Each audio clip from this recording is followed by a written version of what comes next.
იკონსულთან საერთო პარტნიორობის ფარგლებში დღევანდელი თემა არის ახალი ზელანდიის სავიზო პროცესები და თავგადასავალი, რომელიც ვინგლეთთან ერთად აუცილებლად გადაგხდებათ. იქამდე მოვუსმინოთ ანა კირკიტაძეს, ვინგეთის დამფუძნებელს და თინა თინგოგუაძეს, იკონსულის დამფუძნებელს. დღეს რას გვეტყვიან ისინი ჩვენს ეთერში. დილამშვიდობისა, თინა. პირველ რიგში შენ ანას მივესალმებით და გისმენთ. დილამშვიდობისა. მოგესალმებით სავიზო ცენტრი იკონსულისა და ტურისტული კომპანია ვინგლეთის სახელით. დღეს ვისაუბრებთ, როგორც ნინიმ აღნიშნა, ახალი ზელანდიის სავიზო პროცესების შესახებ და გაგიზიარებთ საინტერესო მიგნებებს და ინფორმაციებს ახალ ზელანდიაში სამოგზაუროდ. დავიწყოთ სტატისტიკით. ახალი ზელანდიის პასპორტის მფლობელებს 115 ქვეყანაში შეუძლიათ მოგზაურობა უვიზოდ. 51 ქვეყნის შემთხვევაში შესაძლებელია ვიზის ქვეყანაში ჩასვლის შემდეგ აღება და 8 ქვეყანასთან მოქმედებს ეტა. დანარჩენ 24 ქვეყანასთან კი სჭირდება ვიზა. უშუალოდ ახალ ზელანდიაში მოგზაურობას რაც შეეხება, ქვეყანაში შესასვლელად ვიზა 127 ქვეყნის მოქალაქეს სჭირდება, მათ შორის საქართველოს მოქალაქეებსაც, 60 ქვეყნის მოქალაქეების შემთხვევაში კი მოქმედებს ეტა, იგივე მოგზაურობის ელექტრონული ავტორიზაცია, რაზეც დეტალურად უფრო მოგვიანებითაც ვისაუბრებ. რაც შეეხება უშუალოდ საქართველოს მოქალაქეებისთვის ვიზის გაცემის სტატისტიკას, 2023 წლის მეოთხე კვარტლიდან 2024 წლის მესამე კვარტლამდე ჯამში 105 არასაიმიგრაციო ვიზა გაიცა. უმრავლეს შემთხვევაში ვიზის მოთხოვნის ძირითადი მიზეზები იყო ნათესავებისა და ახლობლების მონახულება, რასაც მოსდევდა დასვენება და გართობა. ეხლა გადავიდეთ უცხო ქვეყნის მოქალაქეებისთვის ვიზის ტიპები როგორია. არსებობს ტურისტული ვიზა, ძირითადად რომელიც გაიცემა 3-დან 9 თვემდე ვადით. ბიზნეს ვიზა განკუთვნილია მათთვის, ვისაც სამუშაო შეხვედრები ან კონფერენციები აქვს დაგეგმილი. სტუდენტური და სამუშაო ვიზები, ხანგრძლივობა დამოკიდებულია პროგრამასა და დასაქმებასთან დაკავშირებულ მოწვევაზე. და ასევე არსებობს ეტა, იგივე მოგზაურობის ელექტრონული ავტორიზაცია, რომელიც მოქმედებს გარკვეული ქვეყნების მოქალაქეებისთვის, მაგალითად ევროკავშირისა და ამერიკის შეერთებული შტატების მოქალაქეებისთვის, რომლებსაც შეუძლიათ ონლაინ გააკეთონ განაცხადი მოკლევადიანი ვიზიტისთვის ახალ ზელანდიაში. ეტა მოქმედებს ეტას მქონე პირები ახალი ზელანდიის ტერიტორიაზე ვიზის გარეშე შედიან, მაგრამ უნდა მოითხოვონ ელექტრონული ნებართვა, რომელიც ცნობილია როგორც NZ ეტა, რაც მათი ქვეყანაში შესვლის უფლებას განსაზღვრავს. თინა, და თვითონ განაცხადის პროცესი როგორია? გვაქვს საკონსულო საქართველოში, არ გვაქვს, სხვაგან გვიწევს დოკუმენტების წარდგენა, გაგზავნა, თვითონ ეს პროცესებიც რომ მოგვიყვე როგორია? საქართველოში ახალი ზელანდიის საკონსულო არ მდებარეობს. საქართველოს მოქალაქეები ვიზის განაცხადს ავსებს ონლაინ Immigration New Zealand's პორტალზე. პროცესი შემდეგ დაირია. პირველი რეგისტრირდებით და ფორმას ავსებთ ონლაინ, როგორც გითხარით. მეორე ტვირთავთ საჭირო დოკუმენტებს, ეს შეიძლება იყოს პასპორტი, საბანკო ამონაწერი, მოგზაურობის განრიგი და ასე შემდეგ. მესამე ბიომეტრიული მონაცემების მიწოდება. მეოთხე ეს არის განაცხადის დამუშავება, რაც საშუალოდ 3-დან 6 კვირამდე გრძელდება ხოლმე.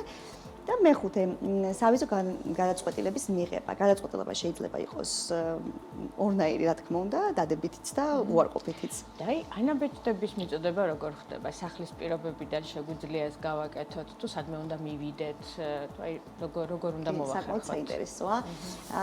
ანაბეჭდების სახლის პირობებში ანაბეჭდების აღება შესაძლებელია რამდენიმე მარტივი მეთოდით.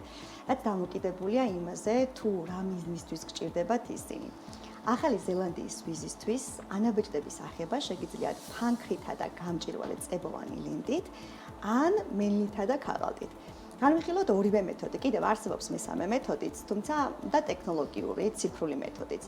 დავიწყოთ ფანქრითა და გამჭვირვალე წებოვანი ლენტით თითის ანაბეჭდების აღებისთვის დაგჭირდებათ რბილი ფანქარი B6 ან B8, თეთრი ქაღალდი, გამჭვირვალე წებოვანი ლენტი, ეგრეთ წოდებული სკოჩი და მაკრატელი.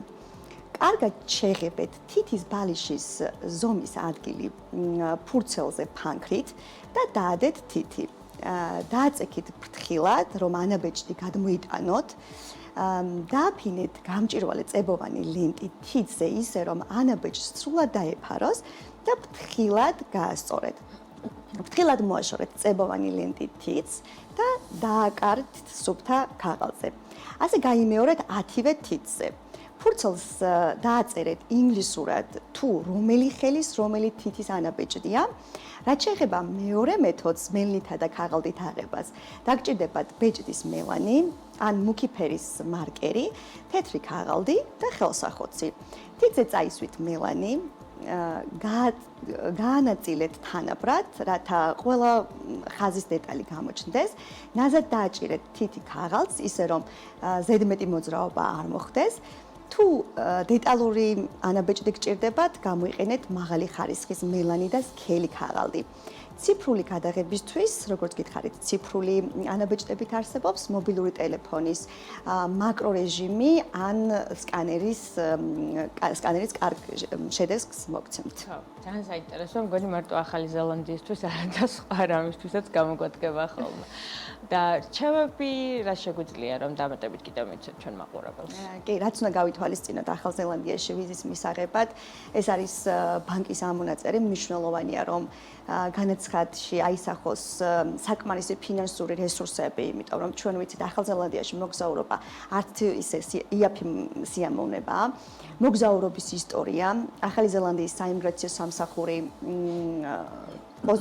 პოზიტიურად აფასებს თუ სხვა ქვეყანაში, განვითარებულ ქვეყნებში უკვე გიმოგზაურიათ. დამადასტურებელი დოკუმენტი, მოწვევის წერილი, სასტუმროს ჯავშანი ან ტურისტული მარშრუტი.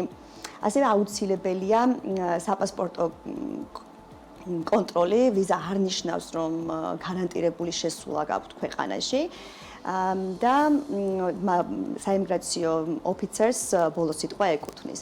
რაც შეეხება ჯანმრთელობის დაზღვევას, ზოგადად მოგზაურობის დროს ჯანმრთელობის დაზღვევა სავალდებულო არ არის, განსხვავებით ევროპის ქვეყნებისა, თუმცა ჩემი რეკომენდაცია იქნება, რომ აუცილებლად თან იქონიოთ. იმიტომ რომ სადაზღვეო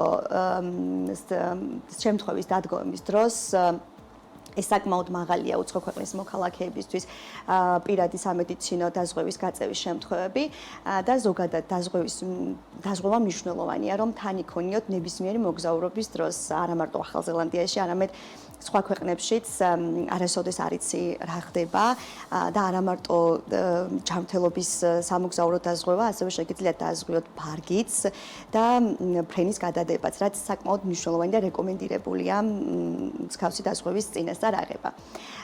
ახალი ზელანდია საკმაოდ საინტერესო მიმართულება და ანა ეხა მის შენთან მინდა გადმოვიდე და ვისაუბროთ სამოგზაურო ადგილების შესახებ და ცოტა ახალი ზელანდიისაც. ხო, ახალი ზელანდია ზოგადად ძალიან ისეთი ამოუწურავი თემაა. დაწყებული რა ვიცი მაორის კულტურით, გაგრძელებული ლამაზესი ბუნებით და დამთავრებული კიდევ უამრავი საინტერესო სანახაობით, რაც შეიძლება ახალ ზელანდიაში ვიხილოთ. ახალი ზელანდიის მოსახლეობა სულ რაღაც 5 მილიონია. თუმცა მიწა არც ისე პატარაა და სანახავით შესაბამისად ძალიან ბევრია. ახალი ზელანდია ორი ძირითადი კუნძულისგან შედგება, რომლიდანაც ჩრდილოეთ კუნძული მეტად დასახლებულია და სამხრეთ კუნძულზე მხოლოდ 1 მილიონი ადამიანი ცხოვრობს. მათთვისაც მანქანით მოგზაურობა უყვარს, ახალი ზელანდია უპირობოდ საუკეთესო მიმართულებაა, ეგრეთ წოდებული road trip-ისთვის. ეს არის ქვეყანა, რომელიც ძალიან უსაფრთხოა, აქვთ ულამაზესი ბუნება, კოსმოპოლიტური ქალაქები, ლამაზი სანაპიროები, გემრიელი სამზარეულო და უნიკალური კულტურა. ორი რამ კი რაც ახალი ზელანდიის შესახებ ჩვენთანაც კარგად იცის ყველა, არის ჰაკა და ბეჭდების მბრძანებელი, რომელიც ახალ ზელანდიაშია გადაღებული. გარდა იმისა, რომ მოვინახულებთ ბეჭდების მბრძანებელი სად გადაიღეს, აი სეზონურობასთან დაკავშირებით თუ შეგიძლია მითხრა ყველაზე კარგი ტური და დრო პერიოდი, როდის არის ახალი ზელანდიის მონახულებისთვის. მიუხედავად იმისა, რომ ვიცით საქართველოდან არც ისე ბევრი ადამიანი მოგზაურობს, ჩვენ ვნახეთ სტატისტიკა 105 ადამიანი იყო 2023 წლის ბოლო კვარტლიდან 2024 წლის 3 კვარტლის ჯამი. იმედია ეს სტატისტიკა გაიზრდება, იმიტომ რომ მართლა ერთ-ერთი ყველაზე საინტერესო მხარე და ქვეყანაა. თუმცა ჩვენ ძალიან ისე ხშირად გვითქვამს ჩვენი მგზავრებისთვის, რომ თავიანთი პრიორიტეტები უნდა გვითხრან წინასწარ და ამის შემდეგ ავუწყობთ მათზე მორგებულ ტურს. ყველამ ვიცით, რომ მოგზაურობა უბრალოდ დიდ ქალაქებში სეირნობა არ არის და ის გაცილებით საფუძვლიანად დაგეგმას საჭიროებს. სხვადასხვა ქვეყნებში თუ ჩვენ რეკომენდაციები შეგვიძლია გავცეთ ახალ ზელანდიაზე, ეს ცოტა გვიჭირს, ის იმდენად მრავალფეროვანია. შეუძლებელია ახალი ზელანდია ერთი ვიზიტით მოინახულოთ. თუმცა გამომდინარე იქიდან, რომ ის საკმაოდ შორს მდებარეობს, ჩვენგან 10-12 ღამის გატარებას მაინც გირჩევდით. აუცილებლად უნდა გითხრათ წინასწარ თქვენი პრიორიტეტები, თუ რა წარმოადგენს თქვენი ინტერესის სფეროს და ამის მიხედვით დაგიგეგმოთ შემდეგ ტური. ახალ ზელანდიაში კი შეიძლება ოკლენდიდან კრაისტჩერჩამდე სათავგადასავლო ტურის დაგეგმვა, მხოლოდ დიდი ქალაქების ტურის დაგეგმვა, ელფების ტური, აქ დაგათვალიერებინებენ ყველა იმ საინტერესო ადგილს, რაც თეორიულად ელფებს შეიძლება დასაცხოვრებლად აერჩიათ, ტაუპოს ყურის ტური, მაორის კულტურის გასაცნობი ტური, სანაპიროების აღმოჩენის ტურისტული მარშრუტი გვაქვს, ღვინის და გასტრონომიის ტური, ვეჟდების მბრძანებლის გადაღების ადგილების ტური. ამ ჩამონათვალიდანაც ჩანს, რომ ახალ ზელანდიაში წასვლამდე ზუსტად უნდა იცოდეთ რა გინდათ და რა გაინტერესებთ. სეზონურობას რაც შეეხება, ესეც დამოკიდებულია იმაზე, თუ რისთვის მოგზაურობთ. ავსტრალიაზე შებრუნებული სეზონების შესახებ რომ მოგიყევით, ალბათ გახსოვთ, რომ ახალ ზელანდიაშიც ანალოგიურადაა. თუ გსურთ სანაპირო ნაწილს ესტუმროთ ზაფხულში, იგივე ჩვენი ზამთრის პერიოდში, დეკემბრიდან მარტამდე პერიოდი უნდა გამოიყენოთ. თუ ქვეყნის დათვალიერება და კულტურული ტური გაინტერესებთ, იდეალური იქნება შემოდგომის და გაზაფხულის თვეები. სრიალის და ზამთრის მოყვარულებისთვის ზამთრის პერიოდი, ანუ იგივე ჩვენი ზაფხული. ავიარეისებსაც რომ შევეხოთ, ოკლენდის მიმართულებით ყატარის ავიახაზები დაფრინავს და ერთი გადაჯდომით დოჰას აეროპორტში შეგიძლიათ ოკლენდში მოხვედრა. ავიაბილეთის ღირებულება $1500-დან იწყება.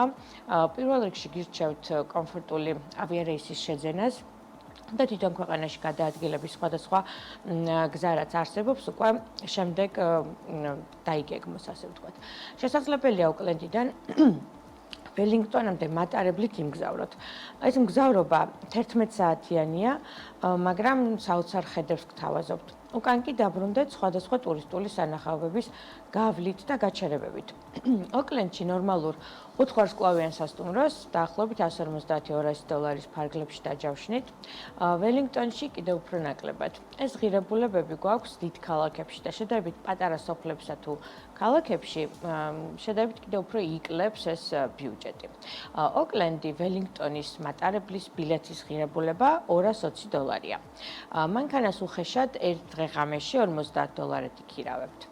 მე მაინც გირჩევთ ახალ ზელანდიაში ორგანიზებული ტურით გაიმგზავროთ. 12 დღიანი ტური ავიაბილეთის გარეშე დაახლოებით $3000 ფარგლებში დაგიჯდებათ ერთ ადამიანზე. ანა, აი რომ მოგვიყვე, რას ნიშნავს უფრო დეტალურად ორგანიზებული ტური, რას გულისხმობ?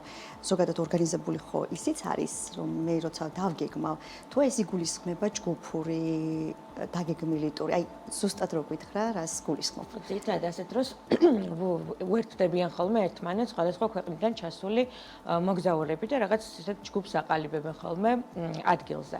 მოდით დავიწყოთ კლასიკური ტურით. ვიწყებთ ოკლენდში ჩაფრენით, ღამის თევის და დასვენების შემდეგ მეორე დღეს უკვე წაგიყვანთ როტორუასკენ და გზად გავივლით ჰობიტონს. ეს არის ადგილი, სადაც ფილმში ნანახი ჰობიტების სახლები კაცრავად თქვენს თვალწინ გაცოცხლდება. ამის შემდეგ სამხრეთ კუნძულზე გადაგიყვანთ და კრაისტჩერჩში გაგაჩერებთ. აქ ყოფნისას ჩანჩქერებთან გემით გაგასეირნებთ. შემდეგ კი კაიაკით ტბებზე.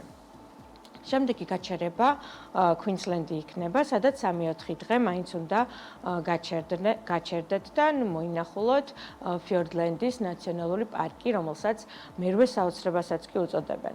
ამის შემდეგ Mount Cook-ზეც გაგაჩერებთ ერთი ღამე და შემდეგ უკვე დაგაბრუნებთ უკან Christchurch-ისკენ. კლასიკური ტურის ფარგლებში აუცილებლად გირჩევთ დაესწროთ მაორის ხალხის სხვადასხვა წარმოდგენებს. მაორი ძველად ადგილობრივი ტომი იყო, თუმცა დღეს ძალიან განვითარებულები არიან. ჯერ კიდევ მე-19 საუკუნის შუა რიცხვებამდე მაორის ხალხს სჯეროდა იმის, რომ მათმა ღმერთმა ახალი ზელანდიის ჩრდილოეთის კუნძული თევზაობის დროს ზღვის ფსკერიდან ამოიტანა. 1840 წლიდან კი ტომში ქრისტიანობამ აქტიურად მოიკიდა ფეხი და მაორის მოსახლეობა ძალიან განვითარდა. დღეს კი ახალი ზელანდიასთან ასოცირებული ჰაკა თუ სხვადასხვა წარმოდგენები ზუსტად მაორის უკავშირდება. ამ ყველაფრის გამო ახალ ზელანდიაში აუცილებლად გირჩევთ არაერთხელ დაესწროთ მათ სხვადასხვა შოუებსა თუ წარმოდგენებს, რაც ძალიან საინტერესო სანახავია. აუცილებლად უნდა გამოცადოთ ადგილობრივი მაორის წინამძღოლობით კანოეს, იგივე ვაკას ტური. მათი კანოე საკმაოდ გრძელია და რამდენიმე ადამიანს იტევს. ერთია მარტივი ტურისტული მარშრუტით ვაკას ტურის გამოცდა და მეორე, როცა თქვენი მეგზური ნამდვილი მაორია. ამ გამოცდილების მიღებას, ნამდვილად გულით გირჩევთ. ახალი ზელანდია მე მახსოვს კოვიდის პერიოდში ეს იყო ადგილი, რომელმაც ყველაზე კარგად გაუმკლავდა კოვიდს და ასევე ეს არის ადგილი, სადაც safety და security ყველაზე კარგად არის მოწესრიგებული და განსაკუთრებით მით უმეტეს ტურისტებისთვის. შეგიძლია აი რჩევები გითხრა ახალი ზელანდიაში მოგზაურობისთვის ჩვენ როგორც ტურისტებმა რა გავითვალისწინოთ? ხო, პრინციპში პირველი რჩევა იქნება ის, რომ არ ეცადოთ ყველაფერი ერთად მოასწროთ. მაინც ვერ მოასწრებთ და საბოლოო ჯამში ისე გამოვა, რომ თითოეული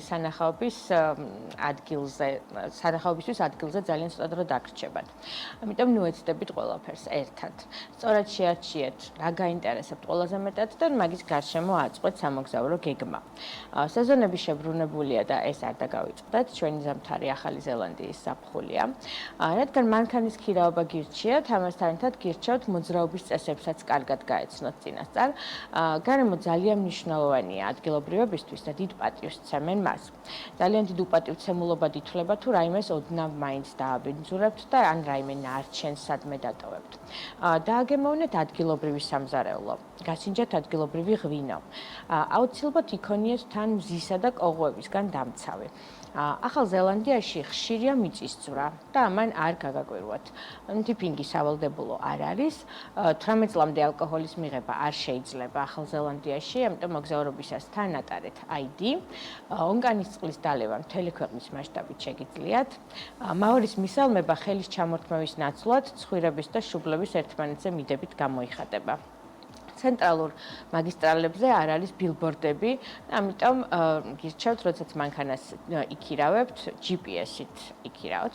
ავსტრალიისგან განსხვავებით, ახალ ზელანდიაში არ უნდა შეგეშინდეთ ბევრი უცნაური ცხოველის წერის თუ ქვეწარმავლის, ისინი აქ ნაკლებად ბინადრობენ. პრინციპში დღეისათვის სულ ეს იყო, ჩვენი შემდეგი რუბრიკით კი აფრიკაში გამოგზაურებთ და აუცილებლად გვიყურებთ.